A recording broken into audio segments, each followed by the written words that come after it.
जहां जंग अपने तीसरे हफ्ते में दाखिल हो चुकी है, इसका दायरा काइनेटिक से बदल के इकनॉमिक हो गया है, जिससे पूरी दुनिया मुतासिर हो रही है और इसका अब कोई हल भी नज़र नहीं आ रहा। ये जंग अब मल्टीपल फ्रंट्स पे लड़ी जा रही है। एक फ्रंट पे तो कन्वेंशनल वॉर हो रही है, जहाँ पे हम मिसाइल्स का इंटरचेंज देख रहे हैं, एक दूसरे की फैसिलिटीज़ को टारगेट करना देख रहे हैं, एक दूसरे के की पर्सनेल को टारगेट करना देख रहे हैं। कल ही अली लारजानी साहब को शहीद किया गया ईरान में। लेकिन दूसरे फ्रंट के ऊपर ये वॉर इकोनॉमिक रूट की और ऑयल एंड गैस की बन चुकी है, जिसकी वजह से पूरी दुनिया इसकी लपेट में आ गई है। ईरान चाहता भी ये था कि किसी ना किसी तरीके से डायरेक्टली या इनडायरेक्टली पूरी दुनिया को इस जंग में घसीट ले, ताकि अमेरिका और इसराइल के ऊपर प्रेशर बिल्ड किया जा सके इस जंग को जल्द से जल्द ख़त्म करने का। और ईरान ने सक्सेसफुली अचीव कर लिया ये।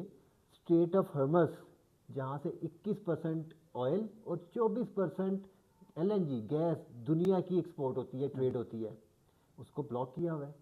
अब तो ये हालात हैं कि डोनाल्ड ट्रंप साहब कभी नेटो की मिन्नतें कर रहे हैं, कभी अपनी अलाइंस की मिन्नतें कर रहे हैं, और तो और चाइना और रशिया को कह रहे हैं कि मेरी हेल्प करो, हम ये स्ट्रेट ऑफ हॉर्मज़ को ओपन करवाते हैं। कोई भी इनको रिस्पॉन्ड नहीं कर रहा। ईरान की बहुत बड़ी जीत है कि उसने पिछले 16-17 दिनों से इस ब्लॉकेट को कायम करके रखा हुआ है। अगर ये जंग मज़ीद फैल जाती है तो इससे दुनिया की इकॉनमी मज़ीद मुतासर हो जाएगी।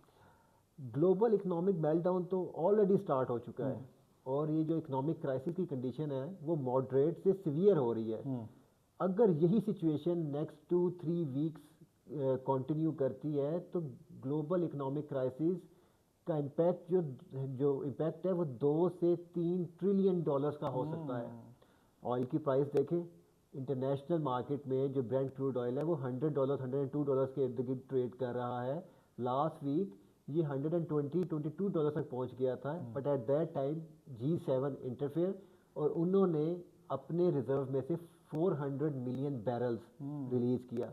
प्राइस कम हुई, फिर अगेन जब स्पाइक स्टार्ट हुआ तो अब जापान ने अपने नॉन स्ट्रेटेजिक रिजर्व में से 100 मिलियन बैरल्स ऑयल को सर्कुलेट किया है।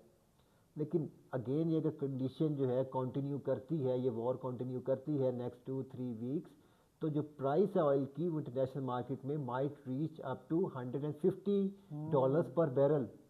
इसके साथ साथ गैस का देख लें, एलएनजी की प्राइस इंटरनेशनल मार्केट में 75% तक इंक्रीज कर चुकी है। $15 पर MMBTU से $25 पर MMBTU में पहुंच चुकी है, जिसका इम्पैक्ट सबसे पहले आपको इंटरनेशनल मार्केट में यूरिया और फर्टिलाइजर की कॉस्ट में मिला है, क्योंकि LNG is a direct input to urea and fertilizer manufacturing. उसमें से इन्होंने अमोनिया निकालते हैं। इंटरनेशनल मार्केट में फर्टिलाइजर की कॉस्ट $470 पर टन से बढ़ के $700 पर टन तक पहुंच चुकी है।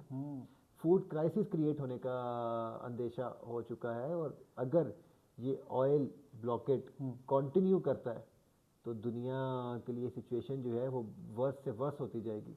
और इसके साथ ईरान से हमारी याफ्ता मलेशिया जो है इराक में, उन्होंने ऑयल रिफाइनरीज पे अटैक किया, जिससे उनकी ऑयल की पैदावार भी तो बंद हो गई है।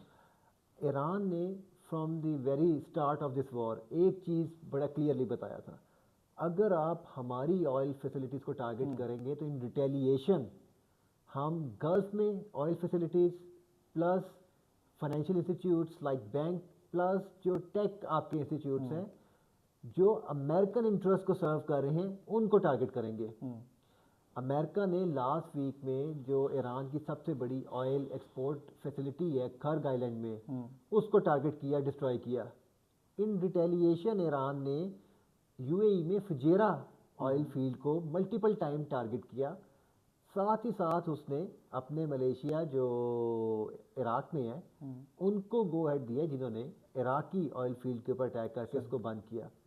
बड़ा एक इम्पॉर्टेंट पॉइंट है, स्ट्रेट ऑफ हॉर्मज़ से साउथ में अरेबियन सी में एक और स्ट्रेट है जिसको कहते हैं strait of Bab al Mandeb. I hope I am pronouncing it right. ये यमन और जिबूती उसके दरमियान में एक पाथ है, एक स्ट्रेट है। 15% दुनिया की ऑयल ट्रेड यहाँ से भी होती है। वी ऑल नो कि यमन में हूतीज जो हैं वो ईरान के साथ अलाइंड है। अगर हूती भी इस जंग का प्रैक्टिकली हिस्सा बन के स्ट्रेट ऑफ बाबल मंदेब भी बंद कर देते हैं तो दुनिया के ऊपर जो क्राइसिस इस वक्त हम देख रहे हैं ऑयल का और एनर्जी का, वो मल्टीफोल्ड हो सकता है। रशिया और चाइना अब तक खामोश बैठा है, क्या इस जंग से उनकी इकॉनमी पे कोई असर नहीं पड़ा? China we all know is an energy scarce country, लेकिन उनकी मैनेजमेंट बहुत अच्छी है। जंग से पहले भी ईरान 80% से प्लस अपना जो ऑयल प्रोड्यूस करता था वो एक्सपोर्ट करता है चाइना को। इस जंग के दौरान भी millions of barrel of oil China को जा रहा है फ्रॉम ईरान। कुछ एनर्जी की कॉस्ट ऑब्वियसली बढ़ी है, उसका कुछ इम्पैक्ट है, लेकिन चाइना की इकॉनमी इतनी बड़ी है कि छोटे मोटे जॉल्ट्स को आराम से वो बेक इन कर लेती है। इसके साथ साथ चाइना ने इस सारी सिचुएशन को फोर्सी करते हुए 6 से 7 महीने का ऑयल अपने रिजर्व में भी रखा हुआ है, तो China is in a safe position. On the other hand Russia तो बेनिफिशियरी है इस सारी सिचुएशन का, क्योंकि post this Iran war daily की जो ऑयल और गैस की सेल से एडिशनल रेवेन्यू रशिया को मिल रहा है, that is around $500 million a day. Post Ukraine war Russia के ऊपर बहुत सैंक्शंस थी, जो अब ट्रम्प दुनिया को खुद कह रहा है कि आप जो ऑयल है वो अपनी ज़रूरत रशिया से लेके पूरी करो, even though Europe is not happy, लेकिन उनके पास कोई अदर ऑप्शन नहीं है। इसके साथ साथ ईरान ने एक मास्टर स्ट्रोक खेला है, I am sure with the blessing of Beijing, कि जो मुल्क येन में पेमेंट करके ऑयल खरीदेगा वो स्ट्रेट ऑफ हॉर्मज से आराम से पास कर सकता है। इसका डायरेक्ट इम्पैक्ट अमेरिकन इकॉनमी के ऊपर है, जो खड़ी ही डॉलर के ऊपर है, और डॉलर की बैकिंग और कुछ नहीं सिवाय पेट्रो डॉलर ट्रीटी के, जो कहती है दुनिया में जितना भी तेल खरीदा जाएगा या बेचा जाएगा वो डॉलर के एवज होगा। और अगर 20-25% भी ऑयल की purchase sale other than dollar किसी करेंसी में होना शुरू हो जाए तो अमेरिकन इकॉनमी कोलैप्स कर सकती है। अमेरिका इस टॉपिक पे बहुत सेंसिटिव है। इराक में सदाम को मारना हो, लीबिया में मुअम्मर कज़ाफ़ी को मारना हो, या मोडोरो को वेनेजुएला में जो उठा के ले गया, इन सब के पीछे कोई वेपन ऑफ मास डिस्ट्रक्शन की कहानी नहीं है, कोई डेमोक्रेसी की कहानी नहीं है। ये सारे का सारा इशू इसलिए बना कि इन तीनों ने कहा हम ऑयल को सेल करेंगे अल्टरनेट करेंसी में, चाहे वो गोल्ड हो, चाहे कज़ाफ़ी साहब ने यूरो का कहा था वो हो, या मोडोरो ने येन और रूबल का कहा था। तो अमेरिका इस वक्त बहुत बुरे सिचुएशन में है, जबकि चाइना और रशिया के लिए तो विन विन सिचुएशन है। अगर इस जंग मज़ीद जारी रहती है तो पाकिस्तान की मीशत पे इसका कितना बुरा असर पड़ेगा? पाकिस्तानी मीशत जो ऑलरेडी वेंटिलेटर के ऊपर है, ज़मीन बोस है, उसके ऊपर तो मल्टीप्लायर इम्पैक्ट होगा। एक increased oil prices, gas prices की वजह से हमारे फॉरेन एक्सचेंज के ऊपर बहुत बड़ा इम्पैक्ट आएगा, और ये कंपाउंड होगा हमारी रेमिटेंसेस के डिक्रीज होने की वजह से। 63% तकरीबन हमारी रेमिटेंस जो है वो गल्फ से आती है, जो सारे का सारा इस वक्त वॉर की सिचुएशन में है। फरवरी में भी हमारी रेमिटेंस पिछले महीने की एवज 5% गिरी है, लेकिन ये साइक्लिक हो सकता है।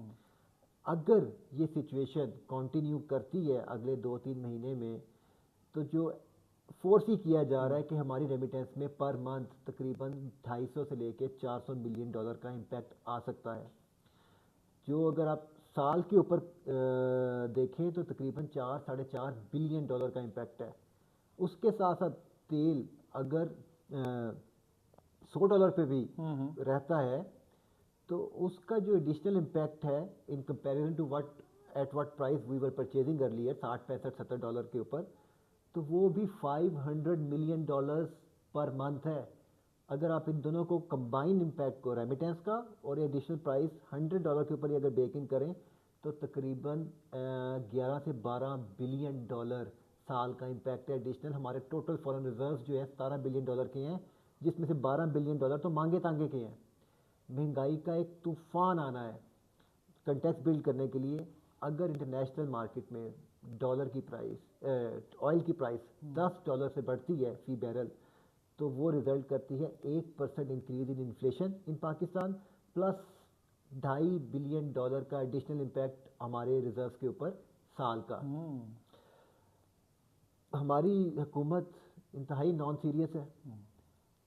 महंगाई जो आनी थी बाद में, वो उसको प्रीएम्प्टिव अटैक अपनी आवाम के ऊपर इन्होंने ऑयल और डीजल की प्राइसेस की सूरत में कर दिया। जो 55 रुपये डीजल पे और तेल के पेट्रोल के ऊपर बढ़ाए गए पर लीटर, उस स्टॉक के ऊपर जो सस्ता खरीदा हुआ था, रिजर्व में पड़ा हुआ था। इससे अपनी जो ऑयल मार्केटिंग कंपनीज हैं उनको 23 अरब रुपए का प्रॉफिट दिया गया। अगर पाकिस्तान ये ऑयल प्राइसेस ना बढ़ाता तो इसको कैसे मैनेज करता?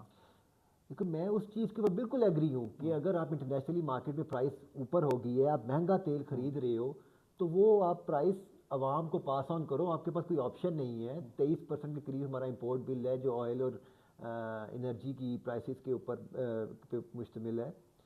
लेकिन उनके ऊपर बढ़ाना, उस तेल की कीमत के ऊपर बढ़ाना जो आपने सस्ता खरीदा हुआ है, वो ज़्यादती है उस अवाम के लिए जो ऑलरेडी गुर्बत की लाइन से नीचे रह रही है, 45% के करीब अवाम, और 29% वो है जिनकी माहाना घरेलू इनकम 8,000 रुपये से कम है। उसके ऊपर ये इम्पेक्ट डालना इज़ नॉट जस्टिफाइड।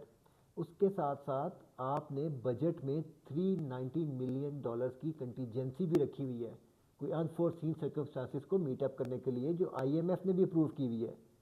वो क्या सिर्फ अय्याशियों के लिए है? वो सिर्फ ये गल्फ स्ट्रीम जहाज़ खरीदने के लिए है? वो भी जो इस सिचुएशन में वियना की सैरें कर रहा है। बहुत से लोगों का ख्याल है कि ये मरीम नवाज साहिबा का बेटा और बहू हनीमून के ऊपर उस जहाज़ को लेके वियना गए हैं।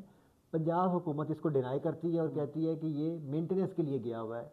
मैं पंजाब हुकूमत का ही आर्गूमेंट मान के, मेरा एक क्वेश्चन है कि इस सिचुएशन में जहाँ पे एक इतना बड़ा क्राइसिस क्रिएट हुआ है, आपको स्कूल बंद करने पड़े हैं तेल की बचत करने के लिए, वहाँ पे बिलियंस ऑफ रुपीस का तेल जला के क्या ज़रूरी था अभी ही जहाज़ को वियना भेजना मेंटेनेंस के लिए?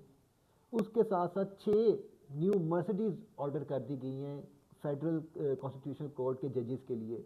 तो प्रायोरिटीज़ आपको नज़र आ रही हैं कि जी अवाम को कहा जा रहा है जी मुश्किल हालात हैं, पेट पे पत्थर बांधो, फाके करो, महंगाई के अंदर पिसो, जो मर्ज़ी करो, लेकिन हमारी अय्याशियाँ नहीं ख़त्म होनी चाहिए। वहाँ पे कोई कंट्रोल नहीं होगा। ना हम PSDP में जो बेहुदा प्रोजेक्ट्स कर रहे हैं, जो इकोनॉमिक सेंस नहीं बनाते, उनके ऊपर कट करेंगे। ना हम जो 25-25 करोड़ रुपया MNA से बांट रहे हैं डेवलपमेंट फंड के नाम पे, ना उसके ऊपर कोई कमी करेंगे, और ना ही अपनी अय्याशियों में किसी और तरह की कमी लेके आएगी।